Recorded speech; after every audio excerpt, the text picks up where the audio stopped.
Hello, I'm Penelope Bartlau, Artistic Director of Barking Spider Visual Theatre and a Centenary Dome Fellow.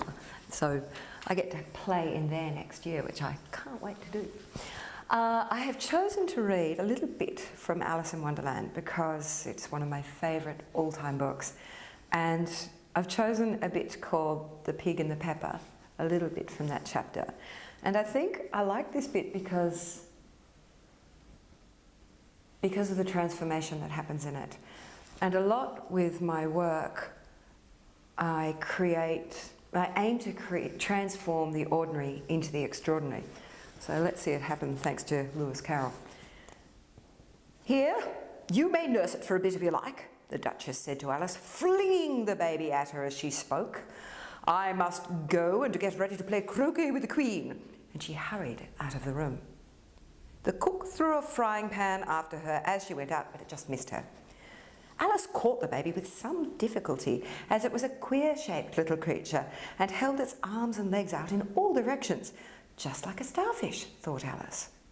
The poor little thing was snorting like a steam engine when she caught it and kept doubling itself up and straightening itself out again, so that altogether, for the first minute or two, it was as much as she could do to hold it.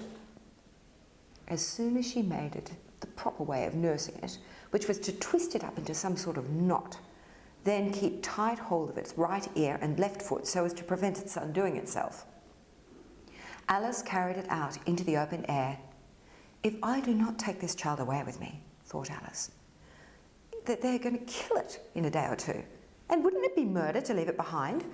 She said these last words out loud, and the little thing grunted in reply. It had left off by sneezing by this time. "Don't grunt," said Alice. "That's not at all a proper way of expressing yourself." The baby grunted again, and Alice looked very anxiously into its face to see what was the matter with it. There could be no doubt that it had a very turned-up nose, much more like a snout than a real nose. Also, its eyes were getting extremely small for a baby. Altogether, Alice did not like the look of the thing at all. But perhaps it was only sobbing, she thought, and looked into its eyes again to see if there were any tears.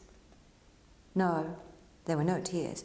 "If you're going to turn into a pig, my dear," said Alice very seriously, "I'll have nothing more to do with you." Mind now, the poor little thing sobbed again or grunted, it was impossible to say which, and they went on for some while in silence.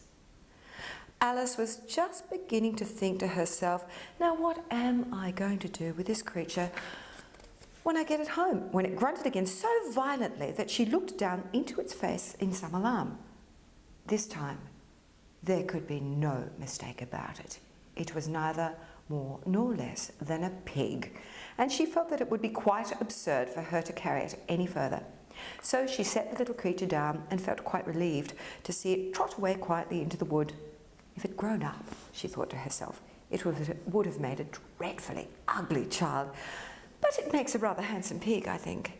And she began thinking over other children she knew who might do very well as pigs. And she was just saying to herself, if only one knew the right way to change them, when she was startled by seeing the Cheshire cat sitting on the bough of a tree a few yards off. The cat only grinned when it saw Alice.